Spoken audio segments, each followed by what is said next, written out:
I'll be real with you, and I know nobody gives a fuck what I think anyway. I'm not for abortion. Oh, shut up, nigga.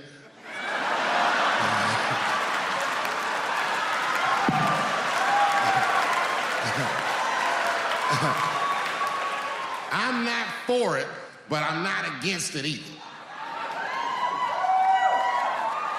It all depends on who I get pregnant.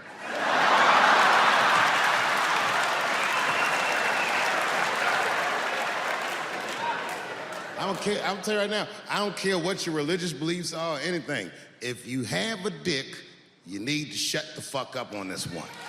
Seriously.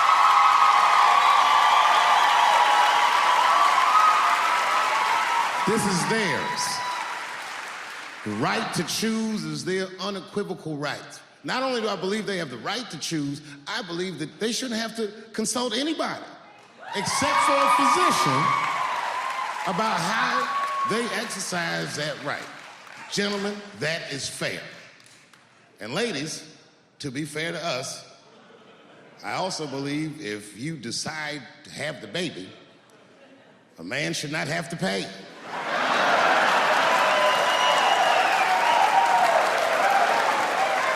That's fair. If you can kill this motherfucker, I can at least abandon him. It's my money, my choice.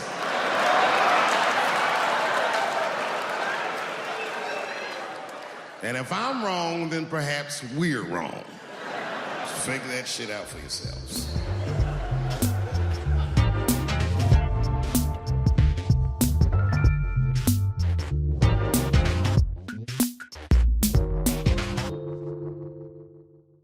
Just afraid of being attacked. Happens to the best of us. Don't ever forget what happened to that French actor. You know what I'm talking about? Juicy Smouillet. He's a very famous French actor.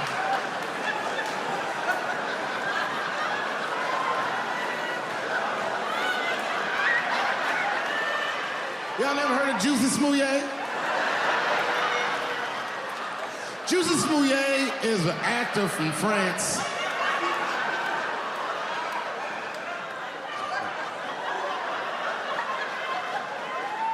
And he became famous on a show called Empire.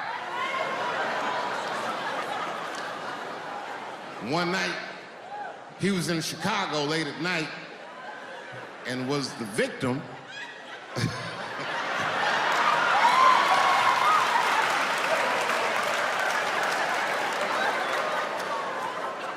He was the victim of a racist and homophobic attack. You see, Juicy Smouillet is gay and he is black, not just French.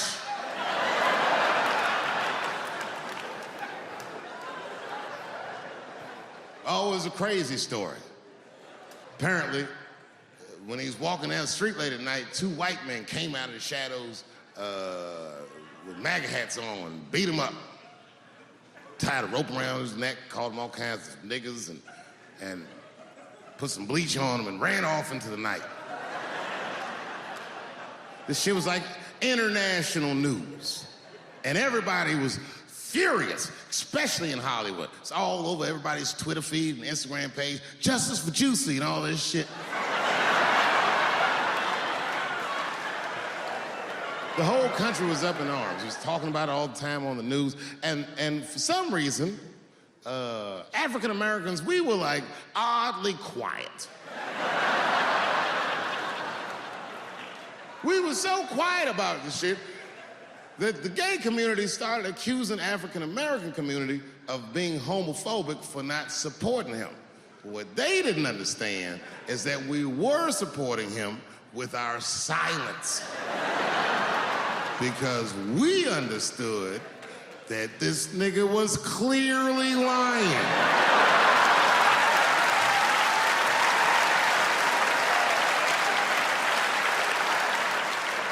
None of these details added up at all. He he said he's walking down the street in Chicago and white dudes come up to him and say, hey man, aren't you that faggot nigger from Empire? The fuck? Does that sound like how white people talk? I know white people. They don't talk like that. Are you that faggot nigga from Empire? They would never say that. It sounds like something that I would say.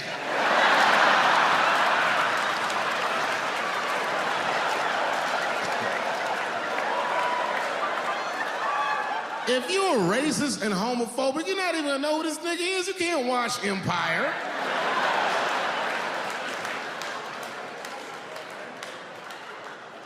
Black people never feel sorry for the police, but this time we even felt sorry for the police. Can you imagine if you was a police veteran taking this kid's police report? Okay, Mr. Smoulier, please tell me what happened. All right, 2 a.m.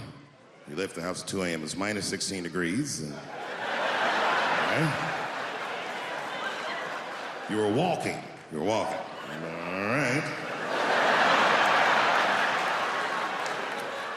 And where were you going? Subway. Sandwiches?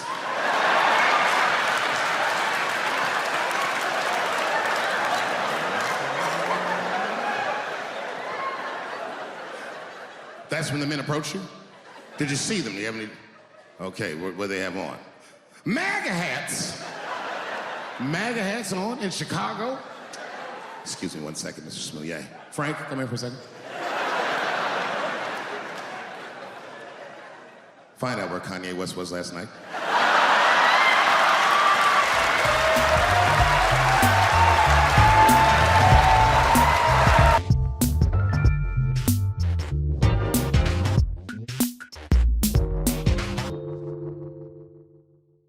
I've been watching that new OJ show. I can't get enough of that shit.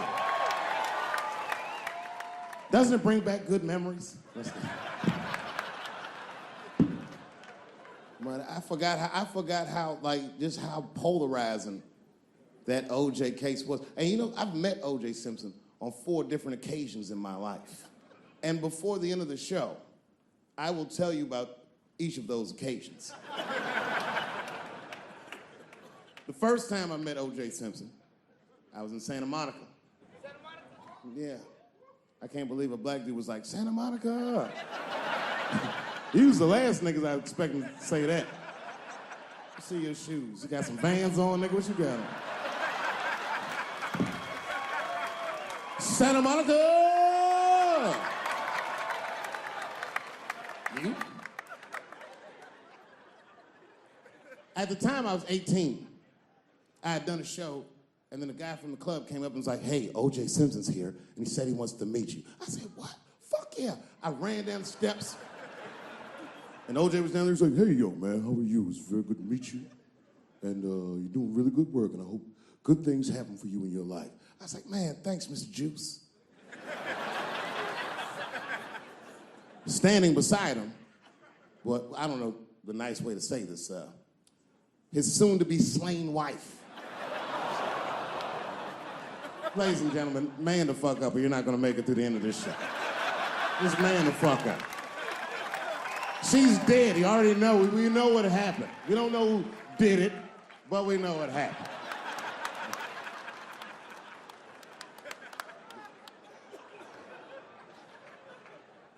I should tell you that woman was very nice to me. She actually embraced me. She said, I think you're adorable. And she hugged me. She goes, good luck to you. And she held me for a long time. And I whispered in her ear, bitch, are you trying to get us both killed?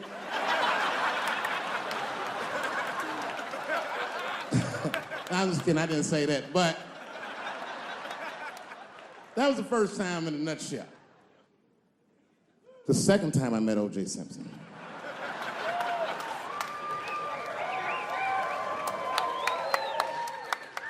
Was right after the trial of the century. There I was, now a young man of probably 23. O.J. Simpson was the most famous or infamous face on planet Earth. I was in a restaurant in Beverly Hills with my agents. I wasn't alone in the restaurant, but I was alone. I was the only black person in the restaurant. And in the 90s, that felt very uncomfortable. Now I tend to enjoy it at this age.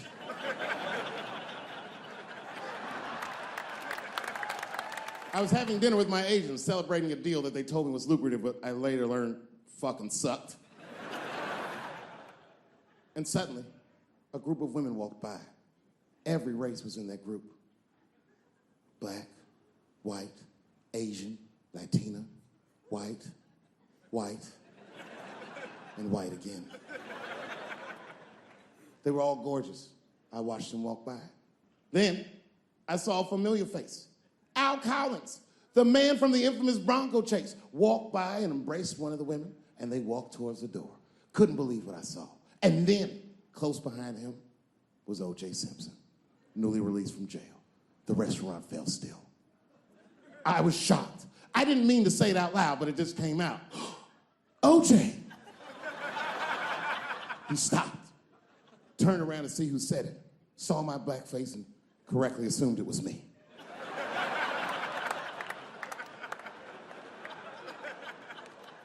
I was sitting in the corner of the booth. He leaned over all the white people I was having dinner with and shook my hand. "How are you, young man?" He looked in my eyes, and I could see in his eyes that he didn't remember meeting me the first time. And then he walked away. And I looked back at my agents, and all of them had nothing short of disgust on their faces. And the only one with the courage to voice their disgust was a woman named Sharon, who used to represent me. "How could you," she said. "How could you shake hands with that murderer?" I said, "Sharon, with all due respect, that murderer ran for over 11,000 yards.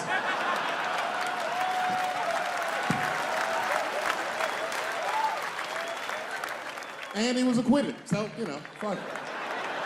Glove didn't fit. Glove didn't fit. Get over yourself." The third time I met O.J. Simpson.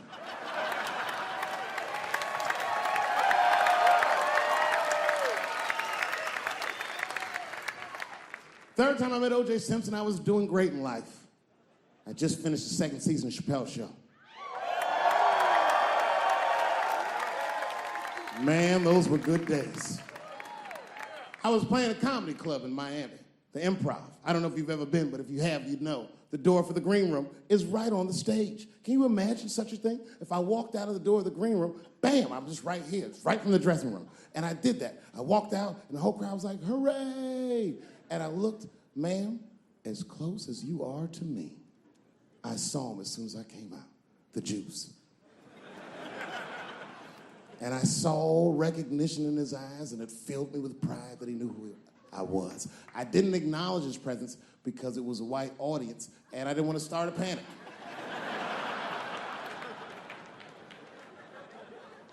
But I did my show. Show went great. I said, "Good night, everyone." They all said, "Yay!" And I didn't say nothing to O.J., but I just gave him the signal, let him know I knew he was there. And I walked into the green room, and O.J. was already in there. I was like, how the fuck is this possible? I was scared. Then my friends came in, and we all started talking. We sat down on the couch, and I'm just telling you what I saw with my own eyes. You can believe me or not believe me. But in my experience, O.J. Simpson, one of the nicest men I'd ever met. He was nice to me. He was nice to my friends. The conversation was filled with warmth and levity, humor, and wisdom. We talked for 90 minutes, and then suddenly the juice said, "You know what? I've got to be going. But it's good to see you again, and I'm glad things went so well."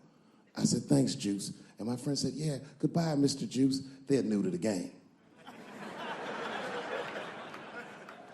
He said, "No, thank you for your hospitality. Good night, guys." And we said, "Good night." And he just walked out of the room. And as soon as the door closed, we all looked at each other like, that nigga did that shit.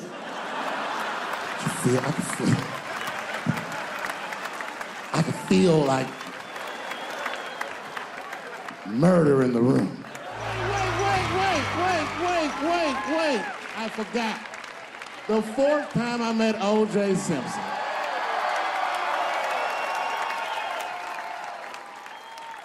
The fourth time is not the funniest time, but it was the last time I'd see the juice. For some reason, I was at the Kentucky Derby. It's a very long story. This is right after I quit Chappelle's show in spectacular fashion. There was a party hosted by Michael Jordan, and every athlete I'd ever admired was in that room. Yes. And then I saw a familiar face by the bar, standing there, drinking alone. It was Chris Tucker. Now, you have to remember, at this time, we were both technically missing. And we went over and were talking with one another, and motherfuckers were amazed to see us together. Seeing me and Chris Tucker at that point would be like seeing Bigfoot riding a unicorn. You wouldn't believe that's what you were saying. And then, through all the gawkers, a familiar face pushed through the crowd. Here he was again, the Juice. He had his camera ready. He was like, Dave, Chris, good to see you guys. Hey, come on, guys, let's all get together for a picture. And at the same time, me and Chris were like, no. Can't do that. Sorry, Juice, my career's too flimsy to survive a picture with you. That's the end. Good night.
I'm so good at writing jokes, and this is not even an exaggeration. I actually write jokes backwards. I will write a punchline with no particular setup in mind. I just put it on a scrap of paper, and I'll throw that scrap of paper in my fishbowl. I have a fishbowl in my house filled with random punchlines. And every once in a while, I'll shake the bowl, and I'll dig in there and just pull one out and see if I can make that shit work. And I picked one for this special. It's not an easy punchline to pull off. Are you ready? Yeah. Here it goes. The punchline is, so I kicked her in the pussy.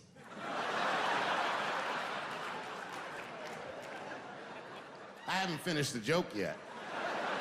I just know whatever happens in the beginning of the joke, at the end of the joke, for some reason, I'm gonna kick somebody in the pussy. And it's going to be hilarious. Comedians have a responsibility to speak recklessly. Sometimes the funniest thing to say is mean. Remember, I'm not saying it to be mean. I'm saying it because it's funny. Let's play.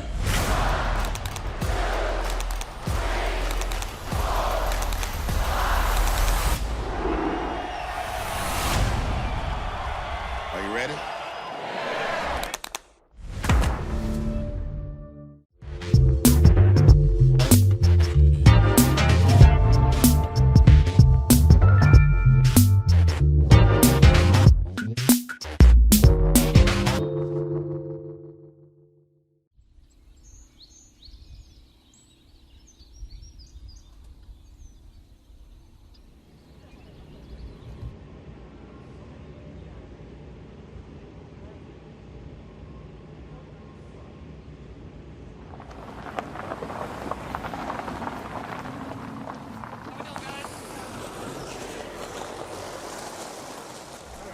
You're good, man. Thank you. Temperature check.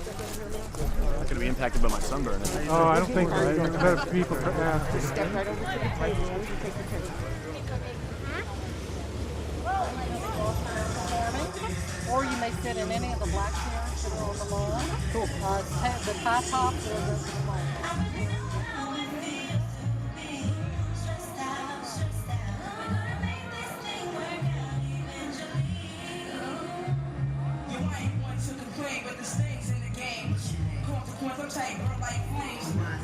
No, I don't be knowing if I'm famous, 'cause I forget I'm famous sometimes.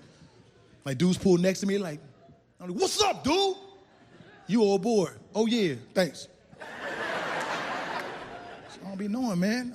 My friends tell me I need to act more famous. All my friends got money, super famous. All the comedians around, Dave Chappelle, great comic. I've been around Chris Rock. They're like, Kevin Hart was my roommate before. Yes.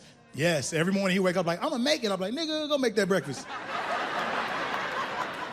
Get these little ass Air Force Ones out of here.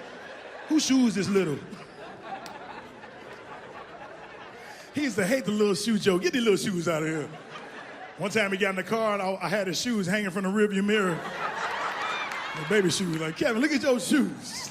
Get them down. Look at my... I don't know, man. Trying to figure out my famous. Who am I? Because I know I've been in shit. But people keep asking me, what you gonna be in next? Motherfucker, this. I don't know what's next. Stop asking actors what's next. I don't know how to been in some shit. I know I've been in some shit because I Googled me. You know, go to hell, Google. I Googled me and they said I was 48 years old. Who the fuck changed my age? That's the worst thing you could do to somebody in Hollywood is make them older. I didn't even know what happened. So I went to an audition and Morgan Freeman was there. We here for the same part. Nigga! Stop trying to make me an uncle when I'm still a cousin. But I've been to some shit. I've traveled. I've done things. I was in Africa. I got booked in Africa, Nigeria.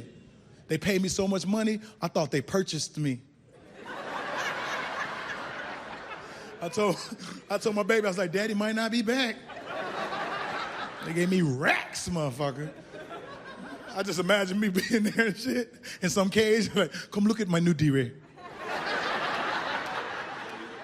There's my lion, there's my zebra, and there's my D-Ray. D-Ray, tell a joke.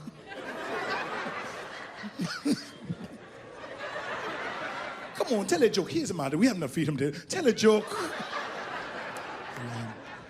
But I've done shit. I'm happy about the little movies I did, though. I'm happy. A lot of movies. I did 30 fucking movies. Now, take it, I was only in them bitches about 3 minutes, but I've been in them bitches. Collectively, it's a whole film. Fuck all y'all. How about that shit right now? I was in The Fall. I was in a horror movie. How about that? No, not only that, I'm Black History. I was a black dude in a horror movie, and I survived, mama. Now what? And I was on a boat. Niggas don't get on boats. Niggas get on cruise ships, niggas get on motherfucking yachts for the video, front the hell off. But niggas don't get on boats. The only time niggas get on boats is like this. Man, I'm broke as hell. Nigga, I'm in the same boat. That's the only time. Niggas getting boats on Black History.